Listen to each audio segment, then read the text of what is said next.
আসসালামু আলাইকুম। আমি মোহাম্মদ নুরুল ইসলাম, অটো ট্রেনিং সেন্টারের পক্ষ থেকে আপনাদের জানাই স্বাগতম। আজকে আমরা শিখব পাউডার বেডের চার্জার কোন পার্টসের কী কাজ এবং কোন পার্টসের কী নাম তা নিয়ে আজকের ভিডিওটা। তো পাউডার বেডের চার্জার সম্পর্কে আপনি যদি একদম নতুন হয়ে থাকেন তাহলে আপনার জন্য ভিডিওটা খুব গুরুত্বপূর্ণ হবে। ভিডিওটি স্কিপ করে দেখবেন না, ভিডিওটি পুরো দেখতে থাকুন। আজকের ভিডিওটা দেখলে পাউডার বেডের চার্জার সম্পর্কে অনেক কিছুই শিখতে পারবেন। তো পাউডার ব্যাটারি চার্জারে প্রথমে যে একটি পার্টস পাবেন, এই পার্টসটি বোতলের মতো দেখতে লম্বা হবে। এটির নাম হচ্ছে ক্যাপাসিটর। তো এই ক্যাপাসিটরে দেখেন একদিকে মাইনাস চিহ্ন রয়েছে, অর্থাৎ সাদা যেদিকে দাগ কাটার চিহ্ন রয়েছে এদিকে হচ্ছে মাইনাস। এটি মূলত পোলারেন্স ক্যাপাসিটর। ক্যাপাসিটর দুই ধরনের হয়ে থাকে, একটি হচ্ছে পোলারেন্স এবং একটি হচ্ছে নন পোলারেন্স। যেটির নির্দিষ্ট প্লাস মাইনাস রয়েছে এটি হচ্ছে পোলারেন্স ক্যাপাসিটর, এবং যেটির নির্দিষ্ট প্লাস মাইনাস নেই সেটি হচ্ছে নন পোলারেন্স ক্যাপাসিটর। তো এটির যেহেতু নির্দিষ্ট প্লাস মাইনাস রয়েছে এটি হচ্ছে পোলারেন্স ক্যাপাসিটর।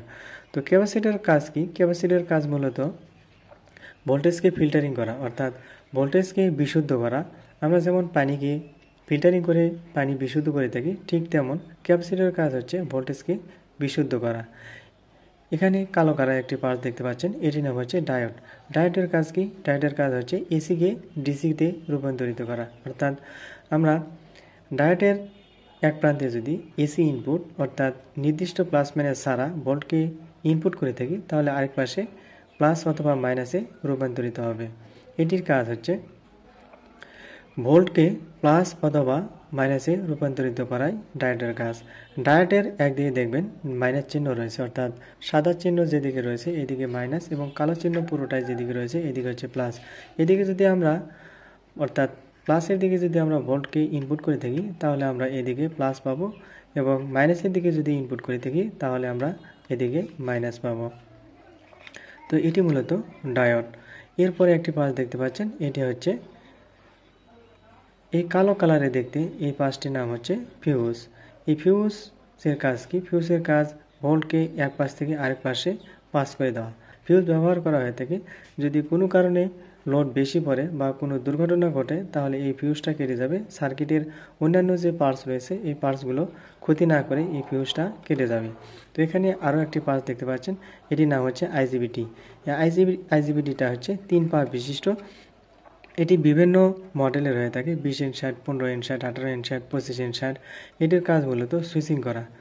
তো এর সাথে একটি পার্টস দেখতে পাচ্ছেন, এটির নাম হচ্ছে হিটসিং, যেটা হিটকে কন্ট্রোল করে, অর্থাৎ নির্দিষ্ট পরিমাণে হিটকে কমানো। এটা ওভারহিট করতে দেবে না, এটাই মূলত এই ওভারহিটকে কন্ট্রোল করার কাজই ব্যবহার হয়ে থাকে। এটার নাম হচ্ছে হিটসিং। তো এখানে কালার কোড বিশিষ্ট অনেকগুলো পার্টস দেখতে পাচ্ছেন, এইগুলার নাম হচ্ছে রেজিস্টর। তো রেজিস্টরগুলো 4 ব্যান্ডের, 5 ব্যান্ডের, 3rd ব্যান্ডের হয়ে থাকে। যেগুলো কালার কোড আলা রেজিস্টার দেখতে পাচ্ছেন, এখানে যে কয়টা কালার কোড রয়েছে, অর্থাৎ এই রেজিস্টরে 1টা 2টা 3টা 4টা কালার কোড রয়েছে, অর্থাৎ এটি একটি 4 ব্যান্ডের রেজিস্টর। রেজিস্টর মূলত দুই ধরনের হয়ে থাকে, একটি হচ্ছে ফিক্সড রেজিস্টর এবং একটি হচ্ছে variable resistor. Resistor fixed resistor কাকে বলে এবং ভেরিয়েবল রেজিস্টর কাকে বলে? এটি মূলত ফিক্সড রেজিস্টর। যে রেজিস্টরের মান নির্দিষ্ট, এর মান কমানো বা বাড়ানো যায় না, সেটি হচ্ছে ফিক্সড রেজিস্টর। এগুলো হচ্ছে সবগুলাই ফিক্সড রেজিস্টর, মানে এর মান আপনি কমাইতে পারবেন না বা বাড়াইতে পারবেন না। এটা যে মানের রেজিস্টর সেই মানেই আপনাকে ব্যবহার করতে হবে। তো যেটা ভেরিয়েবল রেজিস্টর সেটা কমানো বা বাড়ানো যায়। যেটা যেমন আমরা ফ্যানে ব্যবহার করে থাকি, যে ভলিউম ফ্যানে যেটা ব্যবহার করে থাকি এটাও এক ধরনের রেজিস্টর। এটির মান কমানো বা বাড়ানো যায়। এটি চাইলে আপনি ভোল্টেজকে কমাইতে পারবেন, চাইলে বাড়াইতে পারবেন। তবে এটি যেটা ফিক্সড, এটা ফিক্সড, আপনি চাইলে এখানে কমাইতে পারবেন না অথবা বাড়াইতে পারবেন না। তো এই কালো কালারে দেখতে পাচ্ছেন এটি হচ্ছে ডায়োড। আমি এখানেও দেখিয়েছি আপনাদেরকে, এটি হচ্ছে ডায়োড। এগুলো হচ্ছে ক্যাপাসিটর। এটি হচ্ছে রেজিস্টর, এটি হচ্ছে ক্যাপাসিটর, এটি হচ্ছে নন পোলারেন্স ক্যাপাসিটর। এর কোনো নির্দিষ্ট প্লাস মাইনাস নেই। যেটির নির্দিষ্ট প্লাস মাইনাস নেই এটি হচ্ছে নন পোলারেন্স ক্যাপাসিটর। তো এখানে আরও একটি পাশ দেখতে পাচ্ছেন কালো কালারের অনেকগুলো পা বিশিষ্ট যে পাশটি, এটি হচ্ছে আইসি। এটি হচ্ছে নন এসএমডি আইসি, দেখতে বড় এবং পাগুলো অনেকগুলো বড় পা রয়েছে। অনেকগুলো বড় পা রয়েছে এবং কালো কালারের দেখতে। এটা হচ্ছে আইসি, নন এসএমডি আইসি। যেগুলো এসএমডি আইসি হবে সেগুলো আকারে অনেক ছোট হবে এবং পাগুলো ওখানেই লাগানো থাকবে। তো আপনাদেরকে পরবর্তী সার্কিটে আমি এই সার্কিট থেকে এসএমডি আইসি দেখাবো ইনশাল্লাহ। তো এটা হচ্ছে নন এসএমডি আইসি। তো এখানে আরও দুটি পার্টস দেখতে পাচ্ছেন, এই দুটি হচ্ছে পিএফ, এটি হচ্ছে রেজিস্টার, এই ছোটোগুলো এগুলো হচ্ছে ক্যাপাসিটার, এটা ক্যাপাসিটার, এটা ক্যাপাসিটার, এরকম বোতলের মধ্যে দেখতে এগুলো সবই হচ্ছে ক্যাপাসিটার। এখানে 4 পা বিশিষ্ট আরও একটি পার্টস দেখতে পাবেন, এটি হচ্ছে অক্টোকাপলার। 4 পা বিশিষ্ট দেখতে কালো কালার, এই পার্টসটির নাম হচ্ছে অক্টোকাপলার। এটি দেখতে এটি হচ্ছে ডায়োড, এগুলো হচ্ছে রেজিস্টার, এগুলো কালার কোড বিশিষ্ট সবগুলোই রেজিস্টার। এখানে লাল কালারের দেখতে কাঁচের মতো, একটু লাল আর একটু কালো দেখতে কাঁচের মতো, এই পাঁচটির নাম হচ্ছে জেনার ডায়োড। তো এর আগে আমরা দেখেছি ডায়োড, আর এটি হচ্ছে দেখতে কাঁচের মতো, এটার নাম হচ্ছে জেনার ডায়োড। তো এখানে আরও দুটি পার্টস দেখতে পাচ্ছেন, 3 পা বিশিষ্ট লম্বা একটি পার্টস রয়েছে, 3 পা বিশিষ্ট দেখতে কালো কালার, এই পাঁচটির নাম হচ্ছে ট্রানজিস্টর, এই পাঁচটির নাম ট্রানজিস্টর। এটি মূলত নন এসএমডি ট্রানজিস্টর, এর কাজ হচ্ছে সুইচিং করা। তো এখানে যে কালো কালারের পাঁচটি দেখতে পাচ্ছেন এটির নাম হচ্ছে আইসি, এটি মূলত নন এসএমডি আইসি। যেগুলো এসএমডি আইসি এগুলো আকারে অনেক ছোট হয়ে থাকে, এগুলো হচ্ছে নন এসএমডি আইসি। এটি আইসি, এটি আইসি, এগুলো হচ্ছে রেজিস্টার, এটাও রেজিস্টার। আর এখানে আরও একটি পার্টস দেখতে পাচ্ছেন, এটি হচ্ছে এলইডি, এটাও এলইডি, এটা এলইডি, এটা হচ্ছে ডায়োড, এটা রেজিস্টার, এটা হচ্ছে হিটসিঙ্ক। এবং এখানে 2 পা বিশিষ্ট আরও একটি পার্টস দেখতে পাবেন, এটি হচ্ছে ডায়োড।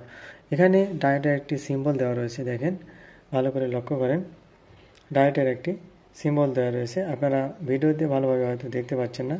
ডায়োডের একটি সিম্বল দেওয়া রয়েছে, এই যে সিম্বলটি, এটা দেখে আপনারা বুঝতে পারবেন এটি ডায়োড। 2 পা বিশিষ্ট এটি ডায়োড, এটি হিটসিঙ্ক। আর এই বড় যে পাঁচটি দেখতে পাচ্ছেন এটির নাম হচ্ছে ট্রান্সফরমার, অর্থাৎ এটি ব্যবহার করা হয় মূলত হাই ভোল্টকে লো ভোল্টে রূপান্তরিত করার জন্য, অর্থাৎ হাই ভোল্ট থেকে লো ভোল্টে নামানোর জন্য এটি ব্যবহার করা হয়ে থাকে, এটির নাম হচ্ছে ট্রান্সফরমার। তো এখানে আমি সবগুলো পার্টসই আপনাদেরকে দেখানোর চেষ্টা করলাম। তো এখানে কিছু আরও একটি সার্কিট নিচ্ছি, এই সার্কিটে কিছু এসএমডি পার্টস রয়েছে, চলুন সেগুলো দেখে আসি। তো এখানে দেখেন একটি আইসি রয়েছে, এই আইসি হচ্ছে এসএমডি আইসি। এখানে দেখতে আকারে অনেক ছোট এবং পাগুলোও ছোট ছোট, এই আইসিটির নাম হচ্ছে এসএমডি আইসি।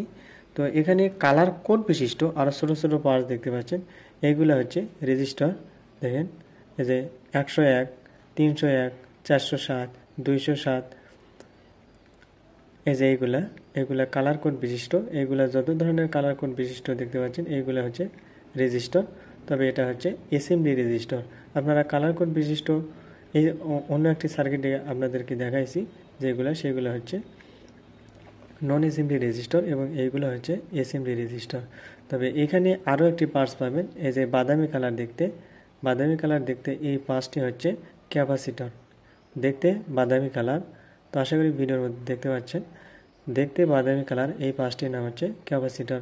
তো এই হলো আজকে পাউডার ব্যাটারি চার্জারের পার্টস পরিচিতি, কোন পার্টসের কী কাজ এবং কোন পার্টস দেখতে কেমন, নাম কি, তা নিয়ে বিস্তারিত আপনাদেরকে শেখানোর চেষ্টা করলাম।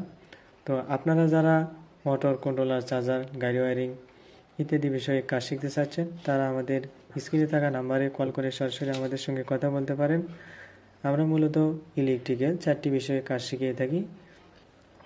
আপনারা প্র্যাকটিক্যালি এই 4টি বিষয়ে আমাদের কাছ থেকে প্রশিক্ষণ নিতে পারবেন। তো আপনারা কাজ শিখতে ইচ্ছুক হলে আমাদের স্ক্রিনে থাকা নাম্বারে কল করতে পারেন। এবং আপনি যদি আমার চ্যানেলে নতুন দর্শক হয়ে থাকেন তাহলে আমার চ্যানেলটিকে সাবস্ক্রাইব করবেন এবং আপনার ভিডিওটি দেখে কেমন লেগেছে তা অবশ্য কমেন্টের মাধ্যমে জানিয়ে যাবেন। আপনারা কেমন ধরনের ভিডিও চান তা কমেন্ট বক্সে লিখতে ভুলবেন না। আপনাদের কমেন্ট অনুযায়ী আমি পরবর্তীতে ভিডিও আপলোড দেওয়ার চেষ্টা করব ইনশাল্লাহ। আজকের ভিডিও এ পর্যন্তই। ভালো থাকবেন, সুস্থ থাকবেন। আসসালামু আলাইকুম।